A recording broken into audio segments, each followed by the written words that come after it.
Olá pessoal, hoje nossa videoaula é sobre escalas termométricas. Se você quiser saber mais sobre termologia, vá lá no nossa videoaula que vai ter uma playlist especial para você, certo? Mas aqui ó, vamos falar sobre a escala Celsius, Fahrenheit e Kelvin. Não vou ensinar como transformar uma na outra, certo? Isso aí é a próxima videoaula da playlist. Bom, primeira escala aqui que eu vou falar é a Celsius. A escala Celsius é a escala usada no Brasil.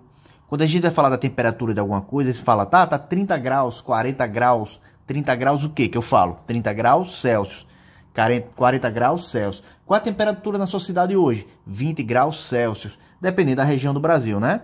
Bom, agora se eu estiver nos Estados Unidos, eu já vou falar Fahrenheit. Lá nos Estados Unidos, eles não usam a escala Celsius, eles usam a escala Fahrenheit. E a escala Kelvin? A escala Kelvin é muito usada no meio científico. Você pode ver que cada escala aqui é um termômetro, certo? Um termômetro medindo em Celsius, e um Fahrenheit e um em Kelvin. Você pode ver que eu botei só 3 medidas. Quer dizer que ele só tem 3 medidas, cada termômetro desse? Não. Ó, entre o 100 e o 0, tem 100 divisões, certo? Tem o 0, aí tem 1, 2, 3, 4, 5, até chegar no 100. Esse aqui, ó, tem um 32. Do 32 até o 212, tem 180 subdivisões.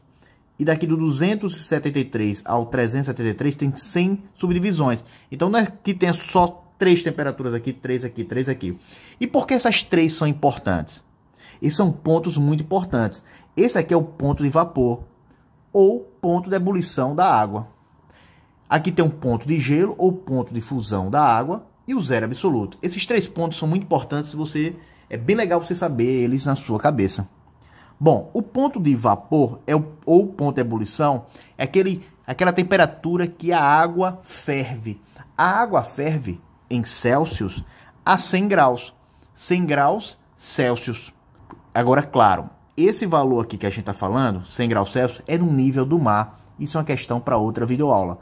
Mas é muito importante saber que no nível do mar, a água ferve a 100 graus Celsius. Mas se fosse numa montanha, lá no alto, uma montanha de 3.000 metros, a temperatura de ebulição já não seria 100. Mas aqui a gente considera no nível do mar, certo? Para estudar isso aqui. Então, a temperatura que a água entra em ebulição em Celsius é 100 graus. Em Fahrenheit, lá é outro tipo de medição, é 212 graus. Fahrenheit. E Kelvin, ou escala absoluta, muito importante. Kelvin também é chamado de escala absoluta. É 373 Kelvin. Ó, 100 graus Celsius, 212 graus Fahrenheit. Mas aqui a gente não chama de grau. Kelvin a gente não fala grau, é 373 Kelvin. Tudo bem? Já o ponto de gelo é o ponto de fusão, o ponto de derretimento do sólido para o líquido, certo? Bom, aqui no Brasil é quanto? 0 graus. É o ponto de gelo, certo? Em Fahrenheit, 32. E em Kelvin, 273. Cuidado para não falar 273 graus Kelvin. Mas aqui é 32 graus Fahrenheit. E aqui, 0 graus Celsius. Tudo bem? Bom, pessoal, quero que você entenda uma coisa aqui. Não quer dizer que essa temperatura é menor que essa. Isso aqui simboliza a mesma temperatura. Tudo bem? Você se pegar, aqui é o gelo. Se você pegar nesse gelo, a sensação que você vai ter é o mesmo desse. Aqui é só porque eles medem de uma forma diferente. Tudo bem? Outra coisa muito importante aqui é o zero absoluto. Só lembrando que eu falei na videoaula anterior, vou sugerir aqui, caso você não tenha assistido, é bem legal que você tenha assistido, mas eu vou explicar de novo. Aqui a gente está falando de temperaturas. Temperatura é o grau de agitação das moléculas, ou grau de agitação das partículas. Todo corpo ele tem partículas. E quanto maior a temperatura desse corpo, maior a velocidade dessas partículas. Certo? E aí o zero absoluto vem para quê? É uma forma de medir a menor temperatura que existe.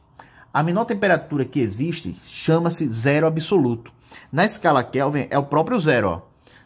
O zero absoluto é zero na escala Kelvin.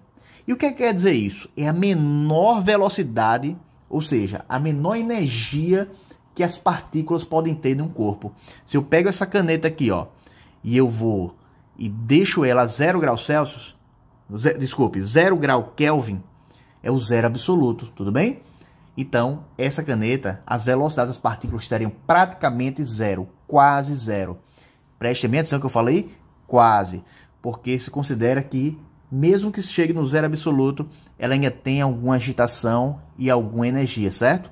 Bom, se eu fosse falar em Fahrenheit, esse zero absoluto seria quanto? Menos 459 graus Fahrenheit. E aqui em Celsius seria menos 273 graus Celsius, tudo bem? Zero absoluto nas 3 escalas. Só um segundo, pessoal. Se eu estou te ajudando, me ajuda também. Clica aqui em curtir e se inscreve no canal, ativa o sininho. Valeu, gente. Obrigado. E qual é a temperatura máxima? A temperatura mínima é o zero absoluto. Não existe uma medição para a temperatura máxima, certo? Ela não tem um limite estabelecido, a temperatura máxima, tudo bem? Bom, eu acho que aqui eu já explanei o básico que você precisa saber sobre escalas termométricas e agora assista a próxima videoaula que eu vou converter uma na outra. É bem importante a próxima videoaula. Assista lá.